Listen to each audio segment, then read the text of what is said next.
बिस्मिल्लाहिर्रहमानिर्रहीम। तमाम दोस्तों को वेलकम करते हैं अपने चैनल के ऊपर। और आज हमारा जो डिस्कशन का टॉपिक है, जैसा कि आप तमाम लोग जानते हैं कि सेकंड अमेंडमेंट जो अभी आई है लॉ के अंदर, और उसने जो स्पेशल पैकेज अनाउंस किया था प्राइम मिनिस्टर ऑफ पाकिस्तान ने, नया पाकिस्तान हाउसिंग डेवलपमेंट अथॉरिटी के तहत उसको एक बाकायदा जो है वो कानूनी शक्ल दी है, और उसको साइन होने के बाद अब वो एक ऑर्डिनेंस की शक्ल में सामने आया है। तो आज हम डिस्कशन करेंगे उसके ऊपर, और उसमें देखेंगे कि क्या क्या नई चीज़ें हैं, और जो थोड़ा सा अभी डेवलपर के लिए, बिल्डर के लिए एक क्लासेस कौन कौन सी फाइनलाइज हुई हैं, एग्जम्पशंस कहाँ पे हैं, और आखिर में हम देखेंगे कि इसके अंदर क्या कुछ लूप होल्स हैं जो कि एक मौजूदा ये जो अभी कोरोना की सूरत हाल है इसके अंदर किस हद तक लोग इससे जो है वो मुस्तफ़ीद हो सकेंगे। तो ये सारी डिबेट होगी इंशाल्लाह इसके ऊपर। और before go into the main topic, हमारा व्हाट्सएप का ग्रुप है एक, उस पर ये नंबर आपकी स्क्रीन के ऊपर है, इसको आप ज्वाइन कर सकते हैं। यहाँ पे एक अच्छी एक हेल्दी डिस्कशन होती है, अपडेट्स होती हैं, और पूरे पाकिस्तान से लोग हमारे साथ हैं जो इस ग्रुप का पार्ट हैं।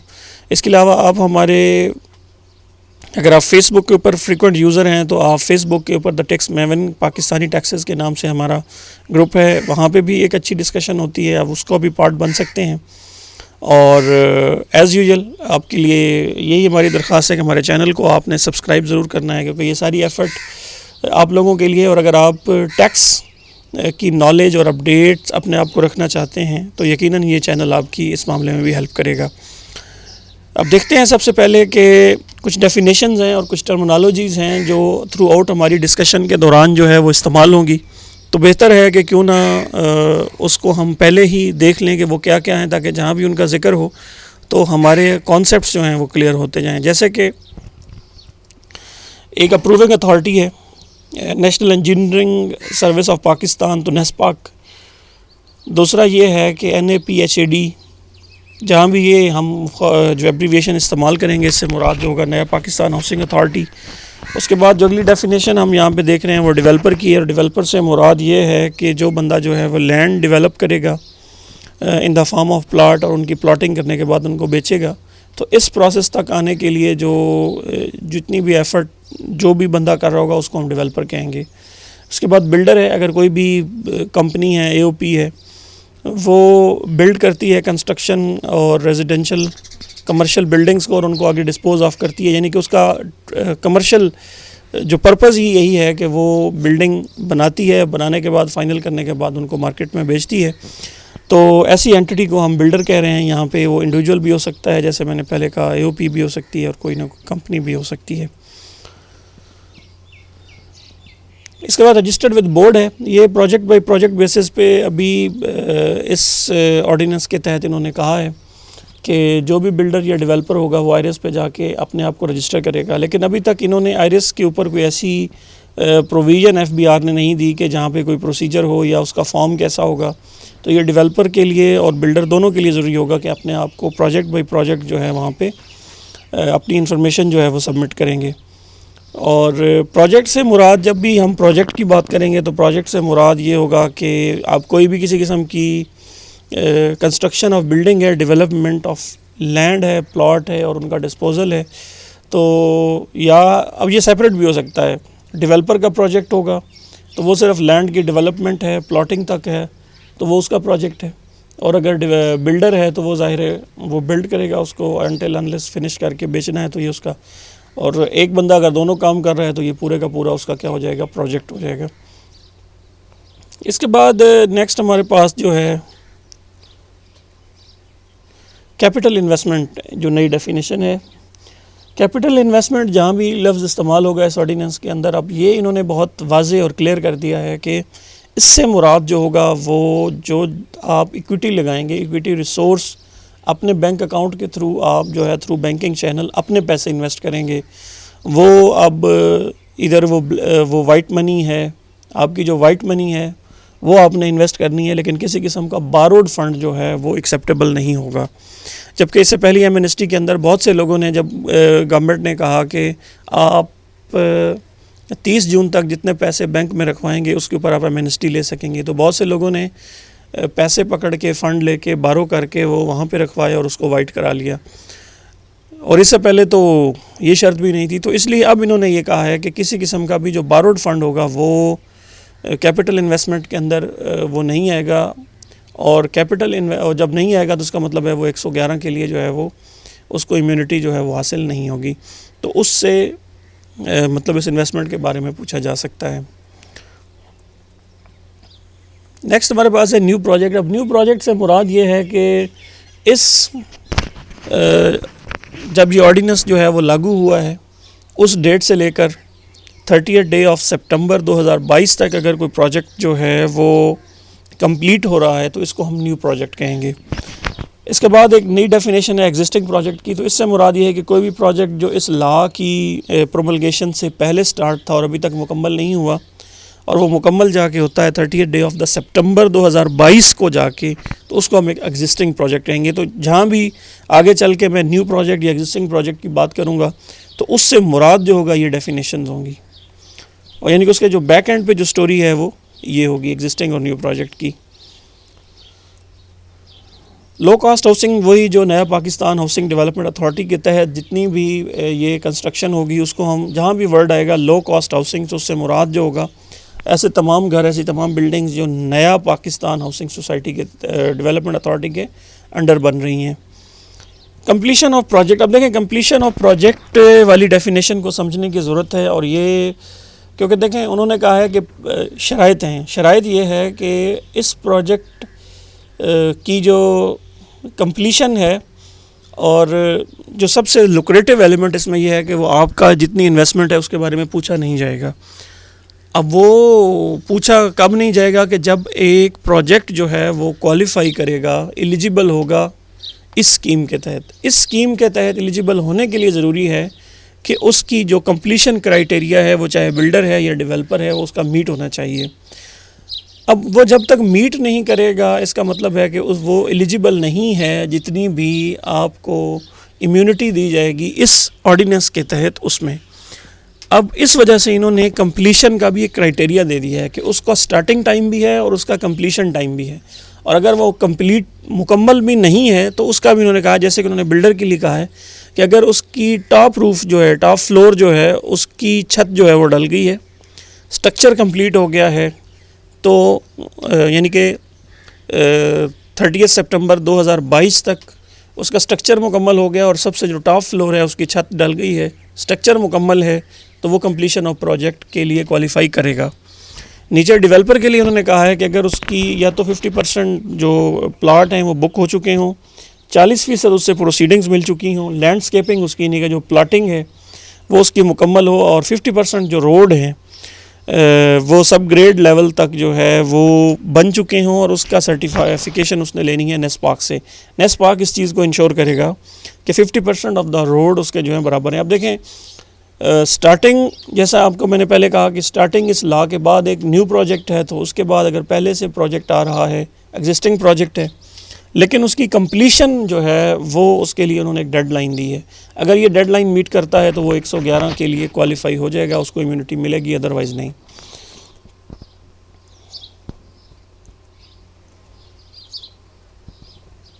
अब ये देखना है कि इसमें एक नया सबसेक्शन उन्होंने ऐड किया है इनकम टैक्स ऑर्डिनेंस के तहत 100D, जिसके तहत ये सारे बिल्डर और डेवलपर जो हैं उनकी जो है वो लॉ की रिक्वायरमेंट्स जो हैं वो पूरी की जाएंगी। नेक्स्ट हम देख लेते हैं कि एलिजिबल पर्सन से क्या मुराद है। अब देखें एलिजिबल प्रोजेक्ट हमने डिस्कस किया था ऊपर कि ऐसा प्रोजेक्ट जिसकी जो कंप्लीट हो जाता है, बिल्डर के लिए, डेवलपर के लिए भी उन्होंने बताया स्टार्टिंग कब करना है, एंड कब करना है। अगर तो कोई इस डेडलाइन के दरमियान प्रोजेक्ट मुकम्मल होता है या अपनी कंप्लीशन स्टेज को जो है वो गेन करता है तो वो एक एलिजिबल प्रोजेक्ट हो जाएगा। अब बात करते हैं कि इस स्कीम के तहत एलिजिबल पर्सन कौन है। एक इंडिविजुअल है जो बिल्डर या डेवलपर है, वो रजिस्टर्ड विद FBR है, ठीक है, तो वो एलिजिबल है, वो यहाँ पे इन्वेस्टमेंट कर सकता है, प्रोजेक्ट कर सकता है, ठीक है। इसके बाद उन्होंने कहा है कि कंपनीज़, AOPs और LLPs। अब कंपनीज़ और LLPs जैसा कि आपको सब जानते हैं, प्रैक्टिशनर लोग जानते हैं कि ये SACP का मैटर है, ठीक है, और ये कंपनीज़ एक्ट 2017 के तहत अगर ये रजिस्टर्ड हैं और अगर पार्टनरशिप फर्म की बात करें तो उन्होंने कहा है कि इसका रजिस्टर होना ज़रूरी है अंडर पार्टनरशिप एक्ट 1932। तो इससे एक बात ये वाज़ेह हो जाती है कि अनरजिस्टर्ड AOPs जो हैं वो एलिजिबल नहीं होंगी इस प्रोजेक्ट के लिए। इसको आपको फर्म रजिस्ट्रार के साथ रजिस्टर कराना जो है वो ज़रूरी होगा। और इनकी जो आपने इनको रजिस्टर कराना है वो 31 दिसंबर 2020 से पहले कराना है।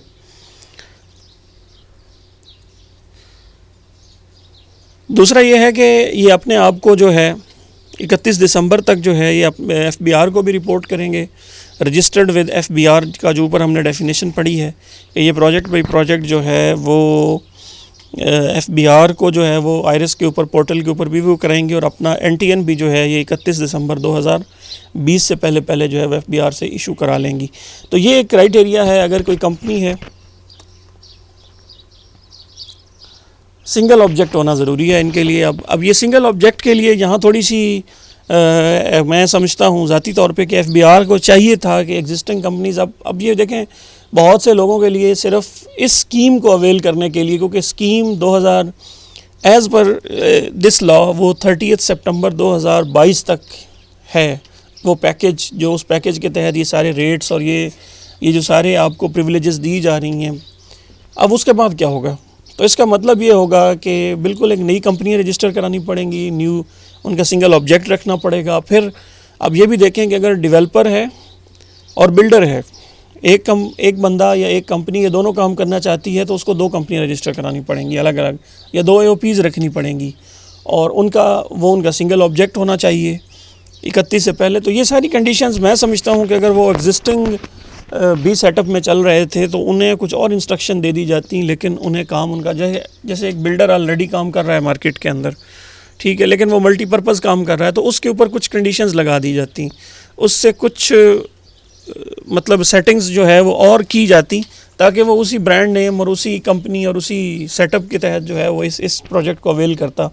अब हो क्या रहा है कि यहाँ थोड़ा सा काम ये है कि सिर्फ इस प्रोजेक्ट को और सिर्फ इस पैकेज को अवेल करने के लिए एक बंदे को एक नई AOP, एक नई कंपनी, उसके नए बैंक अकाउंट्स और उसका नया NTN और ये सारी चीज़ें जो हैं वो इशू करानी पड़ रही हैं। तो ये मुझे लग रहा है कि ये थोड़ी सी हैसल है। और आजकल के दिन जैसा आपको पता है कि कोरोना वायरस का इशू चल रहा है, तो इसमें नई रजिस्ट्रेशंस और नया सारी डॉक्यूमेंटेशन, नए बैंक अकाउंट बनाना और सिर्फ इस 2-2.5 साल के प्रोजेक्ट को अवेल करने के लिए, ये मैं समझता हूँ थोड़ी सी बिज़नेस कम्युनिटी के साथ जो है ना, आई थिंक थोड़ी सी ज़्यादती होती है।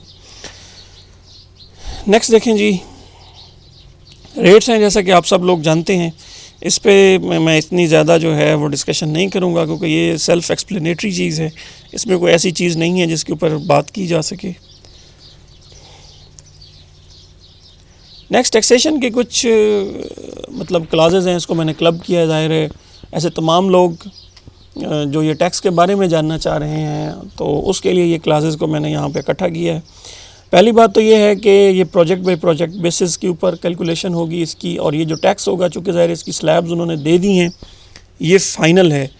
और किसी किस्म का भी जो एक्सपेंस है, ज़ाहिर है जो लोग फ़ाइनल की टैक्स रिजीम से वाकिफ़ हैं उन्हें पता है कि इसमें हम किसी किस्म का कोई एक्सपेंडिचर आप विदहोल्ड डिडक्ट नहीं करते। आपने जो है वो टर्नओवर बेसिस के ऊपर टैक्स देना होता है।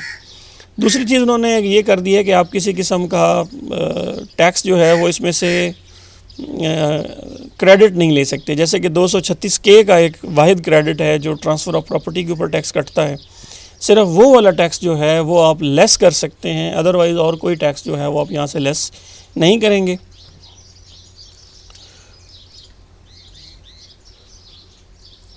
तो इसका मतलब ये है कि फ़ाइनल टैक्स के तहत जितनी भी टैक्स रेट्स के मुताबिक आप टैक्स कैलकुलेट करेंगे और उस दौरान अगर आपका 236K के अंदर जो टैक्स कटता है ट्रांसफ़र के ऊपर वो कटा हुआ है, वो आप सिर्फ उसमें से लेस कर सकते हैं। इसके अलावा बाकी जो आपके टैक्सेस जो हैं, जैसे कि कैश विड्रॉल के ऊपर नॉर्मली कंपनियों का टैक्स कट रहा होता है और इसके अलावा बहुत सी और जगहों पे कंपनी का टैक्स कट रहा होता है, तो वो आप लेस नहीं कर सकेंगे, सिर्फ और सिर्फ कंपनी, EOP या इंडिविजुअल एंटिटी। और इसके बाद रिफ़ंड कोई नहीं है। जितने भी टैक्सेस डेवलपर, जो भी लोग इस स्कीम के तहत अपनी सिंगल ऑब्जेक्ट कंपनी करेंगे, उनको रिफ़ंड किसी किस्म का नहीं मिलेगा। वो जितना टैक्स उनका कट गया है प्लस उनको इस स्कीम के तहत भी टैक्स देना है, तो रिफ़ंड किसी किस्म का जो है वो अवेलेबल नहीं होगा। जो भी टैक्स उनका अदर दैन 236K जो है वो कटेगा। मिनिमम टैक्स जो है वो इनके ऊपर नहीं लगेगा। तो 13C जो है वो एप्लीकेबल भी नहीं है इसके ऊपर। टर्नओवर या अल्टरनेट कॉर्पोरेट टैक्स जो है वो भी इसके ऊपर नहीं लगेगा। बाकी एडवांस टैक्स का उन्होंने कहा है कि आपको देना होगा। जैसे कि अब ज़ाहिर है 2020 का साल अगर हम देखें तो थर्ड वाला जो क्वार्टर था वो भी निकल गया, अभी फोर्थ वाला क्वार्टर चल रहा है। तो इसमें तो टैक्स नहीं है। अब मेरा ख्याल है जो लोग भी रजिस्टर होंगे ज़ाहिर है वो अपना टैक्स जो है वो जुलाई वाला, जुलाई अगस्त और सितंबर वाला क्वार्टर है जो वो 2021 का जो टैक्स ईयर है उसका जो फर्स्ट क्वार्टर है वहाँ से स्टार्ट ले सकेंगे। अभी तो ज़ाहिर है 2020 का जो आखिरी क्वार्टर चल रहा है तो उसमें नहीं है। तो एडवांस टैक्स भी है, उसी तरह ही है कि आपने प्रीसीडिंग टैक्स ईयर का जो है वो टैक्स जितना आपने दिया था उसको 4 पे आप डिवाइड करें। 4 पे डिवाइड करने के बाद जो है वो एडवांस में आपने क्वार्टरली बेसिस पे ये जमा कराना है। तो इस पर बाकी वही जो प्रोविजंस हैं 147 की वो एप्लीकेबल हो जाएंगी।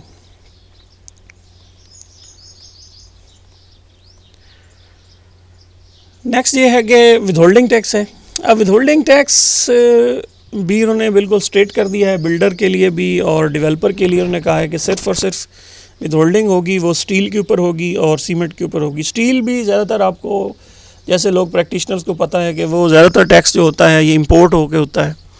तो 148 में टैक्स कट चुका होता है स्टील का, तो अंडरटेकिंग से काम चल जाता है। ज़्यादातर कंपनीज़ जो हैं वो एग्जम्पशन पे हैं, जितनी भी मैन्युफैक्चरर कंपनीज़ हैं, तो वहाँ भी उनकी भी विदहोल्डिंग जो है वो मुश्किल हो जाती है। तो सीमेंट है समहाउ कहीं ना कहीं बचेगा कि इसके ऊपर ज़ाहिर एडवांस टैक्स की भी एक पूरी रूलिंग मौजूद है और विदहोल्डिंग भी है। तो सीमेंट और किसी हद तक जो है वो स्टील की विदहोल्डिंग जो है वो बचती है। बाकी सारी विदहोल्डिंग जो गुड्स की हवाले से है उससे ये इनकी जो है वो मुस्तस्ना हासिल हो जाएगी इनको। बाकी कॉन्ट्रैक्ट का भी अगर आप यहाँ पे देखते हैं सी का, तो उसका भी कोई नहीं है, मतलब है उनकी उसकी भी विदहोल्डिंग इनको जो है वो उस पर भी उन्होंने कहा है कि नहीं होगी। इसके बाद ये है कि सर्विसेज के ऊपर अगर हम बात करें तो उन्होंने कहा है कि वो सर्विसेज जो अदर देन कंपनीज से ली जाएंगी उस पर विदहोल्डिंग नहीं है। जो और सिर्फ जो सर्विसेज कंपनीज से ली जाएंगी उसके ऊपर विदहोल्डिंग जो है वो करनी पड़ेगी। तो ये मेरा ख्याल है थोड़ी सी ज़्यादती की है इन्होंने। ऑलरेडी लोग जो भी मेरे प्रैक्टिशनर दोस्त हैं वो ये जानते हैं कि पहले भी जो इंडिविजुअल और AOP के साथ ट्रांजैक्शंस हो रही होती हैं वहाँ पहले भी विदहोल्डिंग नहीं होती। तो इस तरह उनको मज़ीद लूज़ करना मेरा ख्याल है ये थोड़ी सी ज़्यादती हो जाती है। इसे मतलब अनडॉक्यूमेंटेड इकानमी जो है और इसके अलावा मतलब है क्योंकि टैक्स ज़्यादातर विदहोल्डिंग के थ्रू ही इकट्ठा होता है पाकिस्तान में। ज़्यादातर जो है वो इनकम टैक्स हो, सेल्स टैक्स हो, तो इनडायरेक्ट तरीके से जो है डायरेक्ट तरीके से ज़्यादातर जो है वो टैक्स यहाँ पे कलेक्ट होता है। इसके बाद हम बात करते हैं कि डिविडेंड इनकम की। तो डिविडेंड इनकम जो है वो एग्जम्प्ट है जी। जो भी बिल्डर या डेवलपर जो है वो उनको जो डिविडेंड मिलते हैं कंपनीज़ को, प्रॉफिट्स और गेंस लेंगे वो सारे जो हैं वो एग्जम्प्ट होंगे। तो उनके ऊपर जो है वो गेंस का जो टैक्स है विदहोल्डिंग वो नहीं होगी। इसके बाद जो है ऑक्शन के तहत अगर कोई प्रॉपर्टी या लैंड बिक रही है तो ज़ाहिर है ऑक्शन में 236A के अंदर जो है वो टैक्स कटता था 10% के हिसाब से। तो उसको अब इन्होंने रिड्यूस करके इमूवेबल प्रॉपर्टी के लिए जो है वो कर दिया है 5%। तो यानी कि अब इस स्कीम के तहत जो टैक्स का होगा वो 5% के हिसाब से होगा। बाकी है कि बिल्डर और डेवलपर जो हैं उनकी ज़ाहिर है वो जितना भी टैक्स पे करेंगे इस स्कीम के तहत उसका 10 गुना वो इम्प्यूट करके अपनी जो वेल्थ स्टेटमेंट होगी उसके अंदर उसको इनकॉर्पोरेट कर सकेंगे। पहले तो जितने लोग भी जानते हैं कि जब भी फ़िक्स स्कीम के तहत टैक्स कटता था उसको हम गिवन स्लैब रेट्स के मुताबिक जो है वो इम्प्यूट कराते थे। जबकि इसमें उन्होंने क्राइटेरिया दिया है कि जितना भी टैक्स आपने पे किया उसे मल्टीप्लाई बाय 10 करें तो वो आपकी इनकम बन जाती है। अब उस इनकम के तहत जो है आप अपनी वेल्थ स्टेटमेंट को बराबर करेंगे।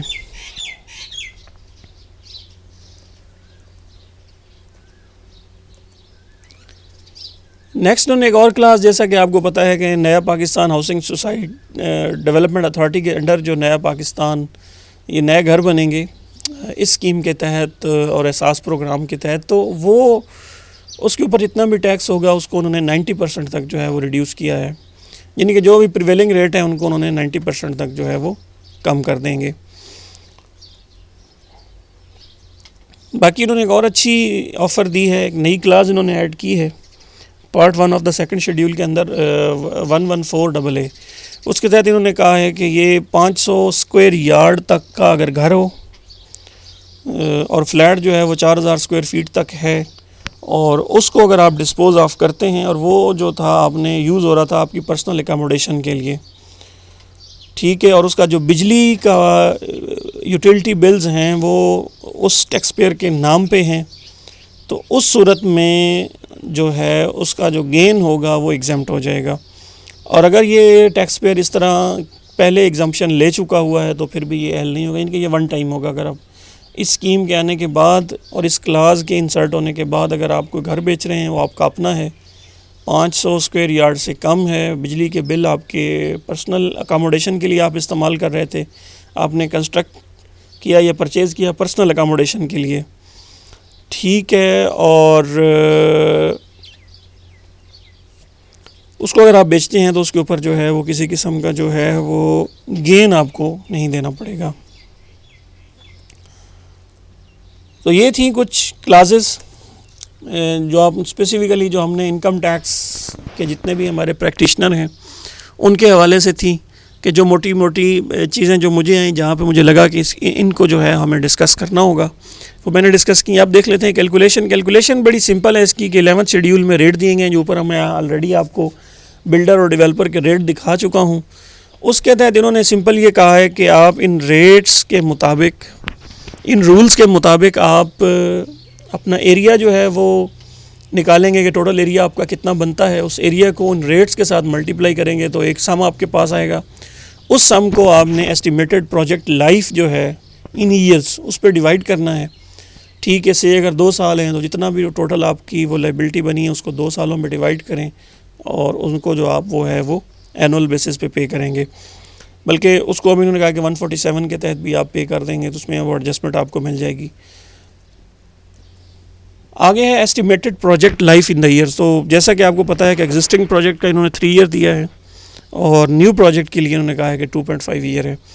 तो वो जो पहले हम कैलकुलेशन देख रहे थे एक न्यूमेरिकल छोटा सा देख लेते हैं। फ़र्ज़ करें एक बिल्डिंग आपने बनाई है इस्लामाबाद के अंदर, और ये बिल्डिंग का एरिया जो था वो कवर्ड एरिया टोटल हुआ है, फाइनल जो हुआ है वो 20,000 SQFT है। तो टैक्स रेट इस पर एप्लीकेबल है 250 के हिसाब से, ठीक है, 250 पर स्क्वायर फीट। ये ऊपर जो बिल्डर और डेवलपर के रेट है मैं वहाँ से उठा रहा हूँ। तो इस बिल्डिंग को बनाने के लिए जनाब आपके 2 साल लगेंगे। तो आप टैक्स कैसे कैलकुलेट होगा कि आप क्या करेंगे कि 250 को 20,000 से मल्टीप्लाई करेंगे, तो ये तकरीबन 5 मिलियन बनता है। आप इस 5 मिलियन की लायबिलिटी को आप 2 सालों पे इक्वली डिवाइड करेंगे तो वो तकरीबन 2.5 मिलियन बनती है। 2.5 मिलियन का वो टैक्स फ़िक्स है जो आपने 1 साल के अंदर देना है। इस फ़िक्स टैक्स में से आप 236 के तहत जो आपका टैक्स कटा है वो आप कम कर सकते हैं और बाकी आपको जो है वो पे करना होगा। इसके अलावा जो है अगर तो इनकम्प्लीट प्रोजेक्ट है, अगर ये बिल्डिंग जो थी वो इस लॉ के आने के बाद इस ऑर्डिनेंस के आने से पहले शुरू थी, और उस सूरत में जितना भी काम, जितनी % काम जो है वो 30 जून 2019 तक हुआ वो परसेंटेज कंप्लीशन की बेस पे होगा, ठीक है। बाकी जो काम बच गया, ठीक है, इसको भी एक न्यूमेरिकल की तहत देख लेते हैं। फ़र्ज़ करें कि 30 जून 2019 तक जो है ये बिल्डिंग 20% कंप्लीट हो चुकी थी, ठीक है। तो टोटल जो टैक्स बनता है 5 मिलियन, उसका 20% 1 मिलियन बनता है, तो रिमेनिंग जो है वो 4 मिलियन है। अब 4 मिलियन को आप, जैसे मैंने आपको पहले बताया था कि एग्जिस्टिंग प्रोजेक्ट के लिए जो टाइम है वो 3 साल का है। वो जो 4 मिलियन बच गया है टैक्स, उसको आप 3 पे डिवाइड करेंगे और इस स्कीम के तहत जो है वो इक्वल जो है 2020, 21 और 22 में आप 1.333 मिलियन का टैक्स जो है वो बराबर जो है वो तकसीम कर लेंगे। इसके बाद एक पॉइंट और है इसके अंदर कि अगर एक कंपनी जो है वो दोनों काम इकट्ठे कर रही है, वो बिल्डर भी है और वो डेवलपर भी है, तो उस सूरत में दोनों रेट्स जो हैं उसके ऊपर अप्लाई होंगे। जब वो पहले लैंड को वो डेवलप करेगी तो डेवलपर वाले लैंड के हिसाब से टैक्स देगी, और बाद में जब वो उसको बिल्ड करती है तो वो बिल्डर वाले रेट लगेंगे, लेकिन वो दोनों रेट जो है उसके ऊपर बैक एंड फोर्थ जो है वो अप्लाई होंगे। इसके बाद नया पाकिस्तान हाउसिंग सोसाइटी की तहत जैसे मैंने आपको पहले बताया था कि रेट्स जो हैं वो 90% तक टैक्स के इन्होंने कहा है कि वो कम कर देंगे। इसके अलावा उन्होंने जो पर स्क्वायर फीट रेट है उसको भी थोड़ा सा कम किया है, जैसा कि 100 स्क्वायर फीट के हिसाब से उन्होंने कहा है कि वो स्टैंडर्डाइज़ किया है उन्होंने कि अगर वो नया पाकिस्तान हाउसिंग सोसाइटी के तहत बिल्डिंग बनती है और उसके बाद उन्होंने कहा है कि बिल्डर के लिए उन्होंने कहा है कि 10 रुपये पर स्क्वायर फीट के हिसाब से जो है वो टैक्स जो है वो एप्लीकेबल होगा। तो यहाँ तक ये सर्टिफिकेट है जी, ये सर्टिफिकेट ज़रूरी है उनके लिए कि जब आप शुरू में प्रोजेक्ट स्टार्ट करते हैं तो ज़ाहिर है हमें चूँकि ये स्क्वायर फीट और स्क्वायर यार्ड के हिसाब से जो है वो एरिया के हिसाब से ये टैक्स देना होता है।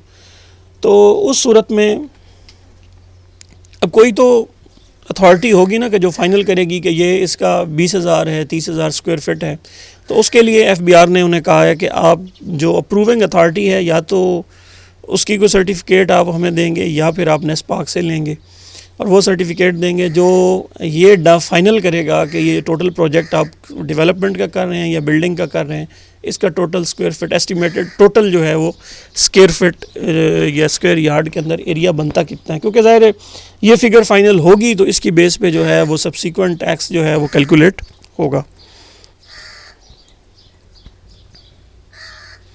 अब थोड़ी सी इम्यूनिटी डिस्कस कर लेते हैं, जो सबसे आप समझेंगे इस MNST का जो सबसे लुक्रेटिव पार्ट है वो यही है, लेकिन उसके लिए हमें देखना ये होगा कि कौन कौन से लोग जो हैं वो इस प्रोजेक्ट के लिए अहल होंगे। उसमें अब सबसे पहले तो ये है कि ये कहते हैं कि जो लोग अहल होंगे वो टैक्स इम्यूनिटी के तहत 111 के तहत उन्हें जिनको ये टैक्स इम्यूनिटी मिलेगी वो होगी न्यू प्रोजेक्ट्स और इक्विटी रिसोर्सेज से जो है वो सारा पैसा आपने जो है वो रेज़ करना है, यानी कि किसी किस्म का लोन लेंगे तो वो वाला भी जो प्रोजेक्ट है वो 111 में उसको इम्यूनिटी हासिल नहीं होगी।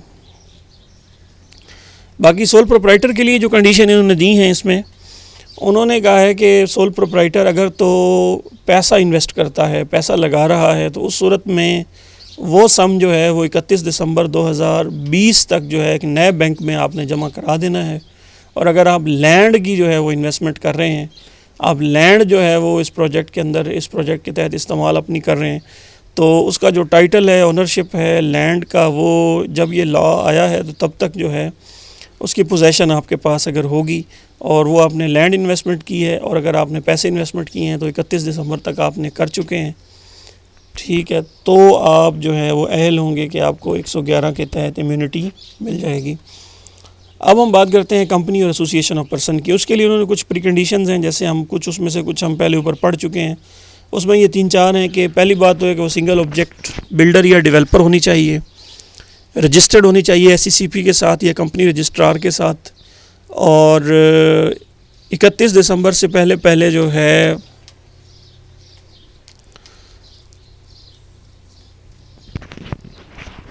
वो रजिस्टर जो है वो हो चुकी हो। तो उस सूरत में अगर वो मनी इन्वेस्टमेंट करती है, ठीक है, तो अगर वो पैसे लगा रही है तो उस सूरत में वो थ्रू क्रॉस बैंकिंग इंस्ट्रूमेंट हो और वो 31 दिसंबर तक जो हैं वो कंपनी के अकाउंट के अंदर जो है वो डिपॉज़िट हो चुके हों। और अगर लैंड है तो लैंड की सूरत में उसकी जनाब जितना भी ओनरशिप और टाइटल है वो ट्रांसफ़र हो चुका हो 31 दिसंबर 2020 से पहले in the name of company या AOP। तो अगर ये काम हो गया है तो उस सूरत में वो कंपनी या वो एसोसिएशन ऑफ पर्सनस जो है और वो ऐसे तमाम पर्सन जो अपनी कंपनी या AOP के तहत जो है वो इन्वेस्टमेंट कर रहे हैं, उनका जो है वो 111 के तहत जो है उनको इम्यूनिटी होगी। उनसे किसी किस्म का कोई सवाल नहीं पूछा जाएगा कि ये पैसा कहाँ से आया, इसका सोर्स क्या है, मनी ट्रेल क्या है, तो उन्हें जो है वो इस पर इम्यूनिटी हासिल होगी। ये तो थी अब इन्वेस्टमेंट साइड। अब देख लेते हैं कि परचेज़र साइड क्या है।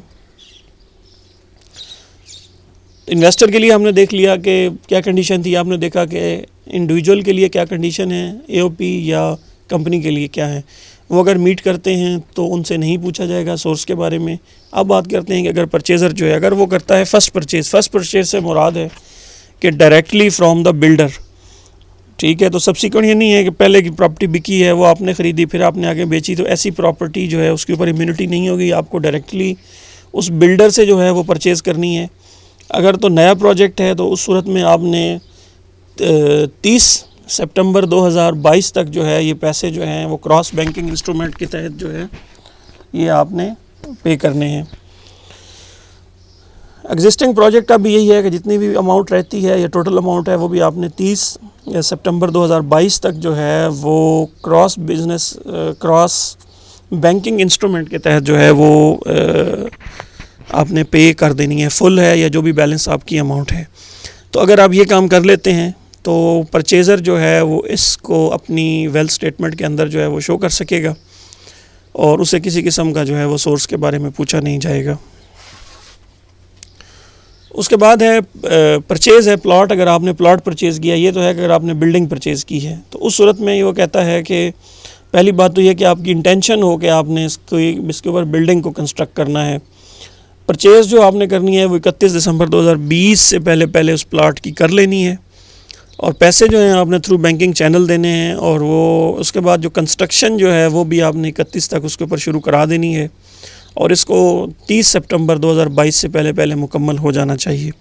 तो अगर आपने इस स्कीम के तहत आपने प्लाट ख़रीदा है और वो सिर्फ़ आपने एप्रिसिएशन के लिए नहीं ख़रीदा, उसके ऊपर आपने बिल्डिंग भी बनानी है और उस बिल्डिंग का काम जो है वो 31 तक जो है वो शुरू हो जाना चाहिए दिसंबर से और उसको जो है वो सितंबर 30 2022 तक जो है वो मुकम्मल होता है। तो आपकी ये जो इन्वेस्टमेंट है ये इसके ऊपर आपको टैक्स इम्यूनिटी मिलेगी। और ज़रूरी है कि जो परचेज़र होगा उसको भी FBR के साथ रजिस्टर्ड होना ज़रूरी है। तो ये आपने देखा कि सबसे पहले हमने इन्वेस्टर की डिस्कस की कि उसकी क्या रिक्वायरमेंट्स हैं, उसे कब 111 के तहत क्वालिफ़िकेशन मिलेगी। फिर उसके बाद हमने देखा कि परचेज़र जो है वो कब क्वालिफ़ाई करेगा इस इम्यूनिटी के लिए। लास्ट पे हम डिस्कस कर लेते हैं कि ये जो बिल्डिंग परचेज़र ख़रीदेगा इसकी वैल्यूएशन उन्होंने कैसे करनी है कि वो जब अपनी वेल्थ स्टेटमेंट के अंदर बुक ऑफ अकाउंट्स के अंदर इनको इनकॉर्पोरेट करेगा तो वो किस मेथड के ऊपर करेगा। इसके लिए इन्होंने जो वैल्यूएशन मेथड दिया है, अब यहाँ पे कन्फ्यूजन नहीं होना, यहाँ पे कंफ्यूज नहीं होना, यहाँ पे क्लैरिटी ये है कि जो तो बंदा पैसा लगा रहा है उसने जितना टैक्स की दिया है डेवलपर ने या उसने बिल्डर ने, तो वो तो 10 गुना अपनी बुक्स के अंदर ले जाएगा, 10 गुना अपनी वेल्थ स्टेटमेंट के अंदर ले जाएगा। लेकिन जो बंदा परचेज़ कर रहा है वो किस रेट के ऊपर डिक्लेयर करेगा, उसके लिए उन्होंने 2 क्राइटेरिया दिए हैं। वो कहते हैं कि या तो आप 130% of the fair market value notified by FBR वो ले लें, या at the option of investor lower of the value of determined by the last 2 independent valuer जो स्टेट बैंक की वेबसाइट के ऊपर होंगे, जो स्टेट बैंक उनको अप्रूव करेगा, उनसे आपने वैल्यूएशन करानी है। इन दोनों में से जो वैल्यू हायर होगी वो आपने उसको इनकॉर्पोरेट करना है। तो यानी कि जो भी 130% जो है फेयर मार्केट वैल्यू FBR ने नोटिफाई की है वो ले लें, और जो वो वैल्यूअर जो है इंडिपेंडेंट वैल्यूअर जो वैल्यू लगाएंगे उसका हायर है। दोनों में से जो हायर होगा वो आप इसको जाके वेल्थ स्टेटमेंट के अंदर जो है वो इनकॉर्पोरेट करेंगे। और FBR की नोटिफाइड वैल्यूज़ भी जो है अभी FBR नहीं लेके आ रहा है, अब जो मुख्तलिफ सिटीज़ के लिए वो देगा वो FBR के रेट्स होंगे और FBR के रेट्स को आपने 130% जो है वो उसको, यानी कि वो 100% पे 30% को इंक्रीज़ करें, 130% पे जो वैल्यू बनती है उसको आप उठा के वेल्थ स्टेटमेंट के अंदर इनकॉर्पोरेट करेंगे। अब एंड पे थोड़ा सा ये देख लेते हैं कि इनएलिजिबल इन्वेस्टमेंट्स कौन सी हैं। कुछ लोग हैं जिनको 111 के तहत जो है वो इम्यूनिटी नहीं मिलेगी। उसमें सबसे पहले तो उन्होंने कहा है कि जितने भी पब्लिक ऑफिस होल्डर हैं वो या उनके जो बेनामीदार हैं वो अहल नहीं होंगे। अगर वो इन्वेस्टमेंट करते हैं तो उनसे सवाल जवाब पूछा जा सकता है कि ये पैसे कहाँ से आए हैं, ठीक है, यानी कि वो सब लोग जानते हैं जो 111 की प्रोसीडिंग है वो उनके ख़िलाफ़ ओपन हो जाएगी। इसके बाद आगे लिस्टेड कंपनीज़ जो हैं उनको भी इम्यूनिटी नहीं मिलेगी। रियल एस्टेट इन्वेस्टमेंट ट्रस्ट अगर है उसको भी नहीं मिलेगी। कंपनी जो है जिनकी इनकम अपनी इनकम एग्जैम्प्ट है और वो फर्दर जो है वो इन प्रोजेक्ट के अंदर आके पैसा लगाती हैं, ठीक है, तो इसमें आप देख सकते हैं कि कुछ क्लासेस हैं जिनमें बहुत सारी कंपनीज़ जो हैं उनकी इनकम जो है वो एग्जैम्प्ट है। तो वो ऐसी तमाम कंपनीज़ जो हैं अगर वो इन्वेस्टमेंट करती हैं तो वो भी एलिजिबल नहीं होंगी। थर्ड पे उन्होंने ये कहा है कि अगर आप पैसा जो है वो क्रिमिनल ऑफेंस के थ्रू बनाते हैं, money laundering, extortion, terror financing, लेकिन मैं यहाँ पे यही कहूँगा कि गवर्नमेंट ने सिंपल अभी तक तो यही कहा है कि पैसे बैंक अकाउंट में आके डाल दें, तो वहाँ पे तो कोई वेरिफिकेशन हो नहीं रही। हाँ ये है कि अनलेस अनटिल किसी का कोई सब्सिक्वेंट केस खुलता है तो उसको इम्यूनिटी नहीं मिलेगी। वैसे चाहिए था गवर्नमेंट को कि यहाँ पे कोई थोड़ा सा चेक रखते कि ये पैसा जो बंदा इस प्रोजेक्ट के अंदर लगा रहा है वो कहाँ से आ रहा है। अब इन्होंने यहाँ तक तो कह दिया है कि जितने इनकम टैक्स ऑर्डिनेंस के ऑफेंसेस हैं, अगर उनके तहत पैसा आपने बनाया हुआ है, यानी कि मनी आपने वाइट आप किए लेकिन उस पर टैक्स चेक्स आपने नहीं दिया हुआ, वो तो जायज़ है, ठीक है, लेकिन इन ज़राए से आने वाला पैसा न है। लेकिन अब इसके अंदर बात वही है कि चेक कौन रखेगा, चेक गवर्नमेंट कैसे करेगी, ये अभी तक इस पर कोई क्लियर प्रोसीजर्स जो हैं वो अवेलेबल नहीं है। उसके बाद कुछ रिस्ट्रिक्शंस हैं। रिस्ट्रिक्शंस ये हैं कि जब आपका प्रोजेक्ट शुरू हो जाता है तो प्रोजेक्ट शुरू होने के बाद आप बाद में अगर उसको बेचना चाहते हैं, ओनरशिप के अंदर चेंज लाती है, तो उस सूरत में क्या वो बंदा जो उस प्रोजेक्ट को छोड़ के जाता है उसको इम्यूनिटी हासिल होगी या नहीं होगी। फॉर एग्ज़ाम्पल वो कहता है कि कुछ शेयर होल्डर हैं या पार्टनर हैं, एक बिल्डर है या डेवलपर है,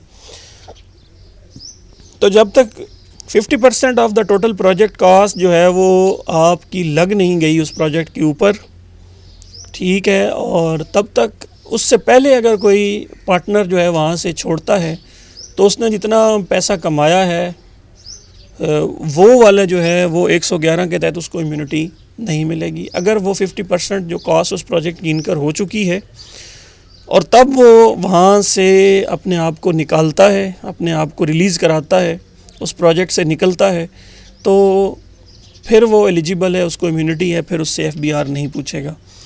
तो दूसरी शर्त यहाँ पे ये है कि इन केस ऑफ डेथ, तो अब ज़ाहिर है किसी बंदे ने अगर इन्वेस्टमेंट की हुई थी इन प्रोजेक्ट्स के अंदर, उसके बाद में डेथ हो जाती है तो उसके जो बच्चों के ज़ाहिर है उसके जो लीगल हायर्स हैं उनके पास वो आती है तो उनको भी इम्यूनिटी हासिल होगी इस ऑर्डिनेंस के तहत। थर्ड चीज़ ये है कि अगर कोई बंदा जो है, कोई नया पार्टनर ऐड होता है इस प्रोजेक्ट के अंदर डेवलपर या बिल्डर के साथ 31 दिसंबर 2020 के बाद, तो उसको भी इम्यूनिटी हासिल नहीं होगी। वो भी जितनी भी प्रॉपर्टी या पैसे उसको आएंगे उसके ऊपर उससे क्वेश्चन हो सकता है। तो ये सिंपल सा टेक अवे है इसका कि रिस्ट्रिक्शंस हैं, ये नहीं कि आप प्रोजेक्ट के अंदर जाएं बस वहाँ पे और प्रोजेक्ट शुरू हुई और अपने आप को आप अलग कर लें और अलग करने के बाद ये समझें कि आपसे FBR नहीं पूछेगा, तो नहीं, उसके लिए उन्होंने क्राइटेरिया दिया है कि अगर तो 50% ऑफ द कॉस्ट जो है वो इनकर हो चुकी है प्रोजेक्ट के ऊपर और उसके बाद आप निकलते हैं तो आप इम्यून हैं, और उससे पहले छोड़ते हैं तो आप इम्यून नहीं हैं, आपको उसका नोटिस आ जाएगा। डेथ की सूरत में उसकी फैमिली को या उसके जो लीगल हायर्स हैं वो ज़ाहिर है वो प्रोजेक्ट या वो लैंड या वो सारी इन्वेस्टमेंट के हकदार वो होंगे, उनको भी इम्यूनिटी हासिल होगी। और अगर कोई शेयर होल्डर या पार्टनर जो है वो इन्हीं प्रोजेक्ट्स के अंदर 31 दिसंबर के बाद इन होता है, ऐड होता है या नया डायरेक्टर को कंपनी लेती है, तो वो भी इम्यून नहीं होगा, उसको भी 111 के तहत FBR पूछ सकता है। नेक्स्ट इंसेंटिव्स हैं, ये इससे पहले हम जो हमारी वीडियो आई थी उसमें हम ऑलरेडी डिस्कस कर चुके हैं, तो इसको जस्ट जाते जाते एक थोड़ा सा देख लेते हैं कि इन्होंने कहा है कि फ़र्स्ट हाउस, जैसे हमने ऊपर भी देखा है कि फ़र्स्ट हाउस अगर आप बेचते हैं तो उसके ऊपर किसी किस्म का कोई कैपिटल गेन नहीं है, किसी किस्म का कोई और टैक्स जो है वो आपको नहीं पड़ेगा। उसके बाद ये है कि FBR अभी फ्रेश वैल्यूएशन जो है वो सारे सिटीज़ के लिए एक नई SRO जारी करेगा, जिसके तहत जो है वो FBR नए रेट्स जो है वो जारी करेगा। और कैपिटल गेन टैक्स का पहले जैसे आपको पता था कि 4 साल कंस्ट्रक्टेड प्रॉपर्टीज़ को कम करके 3 साल कर दिया गया है, ठीक है, तो अगर आप 3 साल के बाद आप बेचते हैं तो उसके ऊपर कोई कैपिटल गेन नहीं होगा। और बाकी ये है कि ओपन प्लाट के लिए 8 साल थे तो वो अभी भी 8 साल ही हैं, उसमें कोई चेंज नहीं हुई। माइट भी इसमें जाके सब्सिक्वेंटली कोई टैक्स रेट कम हो जाए। उसके बाद अगर हम देखते हैं तो सेल्स टैक्स, जैसा आपको पता है कि प्रोविंस ने भी अभी 50 रुपये पर स्क्वायर फुट है और 100 रुपीज़ पर स्क्वायर फुट है, ठीक है जी। तो ये अब उन्होंने बिल्डर और डेवलपर के लिए कर दी हैं। बाकी एग्जाम्पशन है जो ये नया पाकिस्तान हाउसिंग डेवलपमेंट अथॉरिटी के तहत जितने भी प्रोजेक्ट बनेंगे उन्हें हर किस्म की प्रोविंशियल सेल्स टैक्स से, ये पिछले दिनों पंजाब ने भी और केपी ने भी और ये इस पे नोटिफिकेशंस कर दिए हुए हैं। और बाकी ये है कि ट्रांसफ़र अगर आपने प्रॉपर्टी करनी है तो उस सूरत में जितनी भी म्यूनसिपल ड्यूटीज़ एंड टैक्सेस हैं उनकी वैल्यूएशन करके 2% से ज़्यादा नहीं होगी, 2% तक जो है वो चार्जेस होंगे। ई स्टैम्प पेपर, अब जैसे पहले पंजाब में ये है तो बाकी सूबों से भी कहा गया है तो वो ई स्टैम्प जो है वो शुरू करेंगे। बाकी इंटरेस्ट रेट जो है वो 6% जो है वो कर दिया गया है, जबकि इससे पहले जो ग्रीन हाउस प्रोजेक्ट थे उनके लिए 7% था। तो ये कुछ प्रोविंशियल अथॉरिटीज़ के चेंजेस हैं जो कि इस पैकेज के तहत जो है वो डेवलपर को और बिल्डर को और ओवरऑल आप कह सकते हैं कंस्ट्रक्शन इंडस्ट्री को जो है वो हो रही हैं। अब कुछ पॉइंट्स हैं, आप समझें कि जो मेरी अंडरस्टैंडिंग के मुताबिक और ओवरऑल जो मेरी रिसर्च है उसके मुताबिक कुछ चीज़ें हैं जिसको बेहतर होना चाहिए था। जैसा कि अब इन्होंने कहा है कि एग्जाम्पशन जो अवेलेबल होंगी sale of constructed property for eligible project 100D के तहत, ठीक है। तो ये एग्जाम्पशन जो हैं ये सिर्फ़ और सिर्फ जो है जो 100D के तहत जो आ रहे हैं ये सिर्फ उनके ऊपर होंगी या बाकी प्रोजेक्ट्स के लिए भी होंगी। ये सिर्फ अभी जो है FBR को जो है इसके ऊपर क्लैरिटी जो है वो देनी पड़ेगी।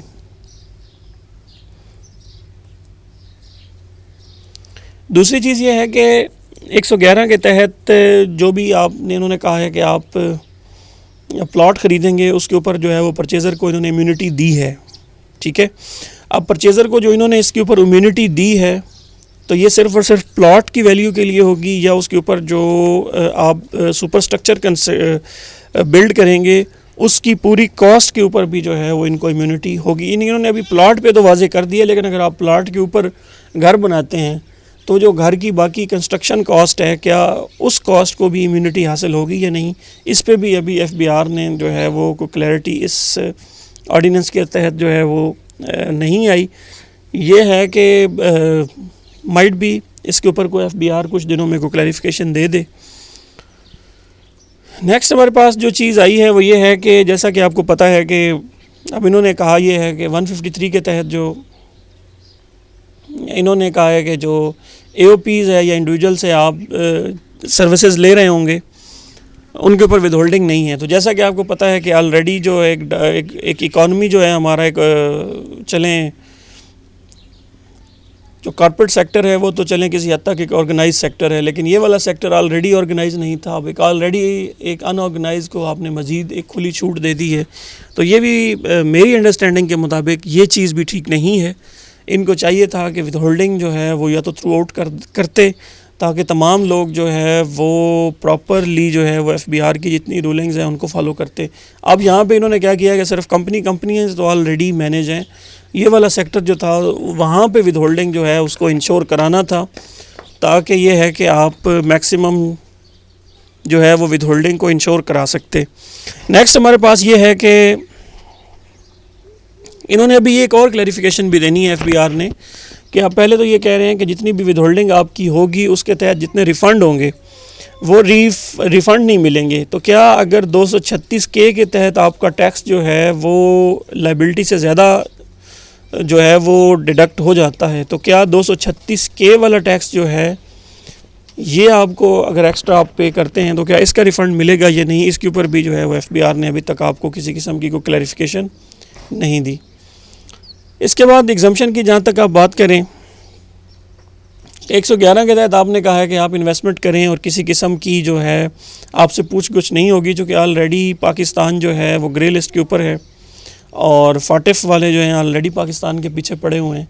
तो इस टाइम पे और इस क्रूशल टाइम के ऊपर इस तरह की एमनेस्टी देना अब लेट्स सी कि ये हमें जो है वो ज़्यादा मुसीबत में ना डाल दे, क्योंकि ज़ाहिर है पैसा आ रहा है और जैसा कि इन्होंने छुट्टी दी है कि आप आके इन्वेस्टमेंट कर दें। अब ज़ाहिर है जो लोगों ने पैसा दबा के रखा हुआ है वो माइट भी वो मनी लॉन्ड्रिंग और ऐसे मीन से पैसा जो है वो आ सकता है और उसको ये पार्क हो सकता है आके पाकिस्तान के अंदर जो है वो कंस्ट्रक्शन सेक्टर के अंदर। उसके बाद इन्होंने एक चीज़ और है, वो इन्होंने ये कहा था, जैसे कि अगर आपको गौर से पढ़े, इन्होंने कहा है कि ऐसे तमाम ऑफेंस अदर देन जो कि इनकम टैक्स ऑर्डिनेंस के अंदर मेंशन है, उनके अंदर जो मतलब आपका कोई मनी है जिसके ऊपर आपने टैक्स नहीं दिया हुआ, तो वो अलाउड है, उसको आप इन्वेस्टमेंट कर सकते हैं। ठीक है, मतलब पैसा आपका वाइट है लेकिन उसको आपने टैक्स नहीं उसके ऊपर दिया हुआ था, तो उसको आप इन प्रोजेक्ट्स के अंदर लगा सकते हैं। लेकिन इन्होंने ये नहीं बताया कि अगर कोई किसी एपलेट अथॉरिटी के पास आपका कोई केस ये पेंडिंग है, तो क्या उस वाली मनी को भी आप इन प्रोजेक्ट्स के अंदर लगा सकते हैं नहीं। इसके ऊपर FBR जो है वह भी क्लैरिफिकेशन इस पर दरकार होगी, इसको FBR को क्लैरिफाई करना होगा इसके ऊपर भी। नेक्स्ट हमारे पास ये है कि जैसे मैं आपको पहले बता रहा था कि जो प्रोसेस इन्होंने रखा है उसमें थोड़ा सा गेम हो सकती है। जैसे इससे पहले वाली एमनेस्टी में लोगों ने क्या किया था कि लोगों से पैसा पकड़ के इसके अंदर इन्वेस्ट कर दिया था, लोन लेके इन्वेस्ट कर दिया था और उस पर उन्होंने एमनेस्टी ले ली थी। अब यहाँ पे भी ये हो सकता है कि लोग जो हैं वो बैंकों में जिस तरह का भी उनका पैसा होगा वो आके जमा कराएंगे, और उसमें ये है कि वो मुमकिन है उस एक्सपेंस से ज़्यादा पैसा जो है वो बाहर विड्रॉ करेंगे और उसको भी वाइट करा लेंगे। या दूसरा ये हो सकता है कि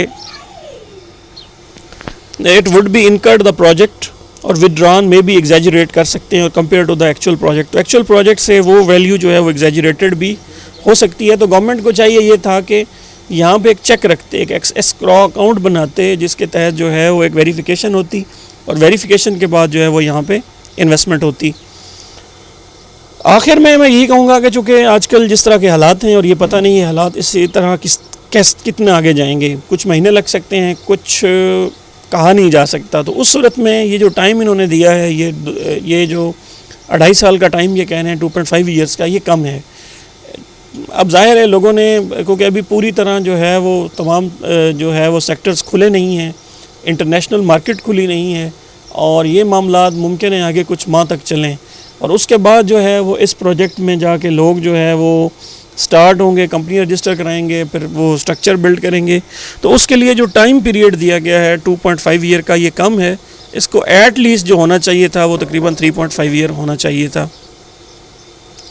तो ये थी हमारी एक डिस्कशन जिसके तहत हमने ओवरऑल जो है वो डिस्कस किया। सबसे पहले कुछ डेफिनेशंस देखी, फिर कुछ टैक्स का रूलिंग्स देखी, फिर कुछ एग्जाम्पशंस देखी, फिर इम्यूनिटी का सेक्टर हमने देखा, फिर ओवरऑल जो बिज़नेस सेक्टर के लिए और कंस्ट्रक्शन सेक्टर के लिए क्लासेस थी हमने वो देखी। उसके बाद हमने कुछ डिस्कस किया एंड पे आगे कुछ हमारे जो इम्पोर्टेंट पॉइंट थे जो हम समझते हैं कि इसके अंदर थोड़े बहुत लूप होल्स हैं, इसको बेहतर होना चाहिए। तो ये थी हमारी एक ओवरऑल डिस्कशन इस नए लॉ को लेके। मैं उम्मीद करता हूँ कि अगर किसी हद तक इसने आपको फ़ायदा दिया होगा, और आप हमारी इस वीडियो को बराए मेहरबानी लाइक कीजिएगा, कमेंट कीजिएगा। अगर आप समझते हैं कोई पॉइंट आपका मज़ीद भी क्लियर नहीं हुआ तो वो भी आप नीचे कमेंट सेक्शन के अंदर हमें बता सकते हैं। इस वीडियो को ज़्यादा से ज़्यादा शेयर करें, लाइक करें। आपका और आपके वक्त का बहुत बहुत शुक्रिया।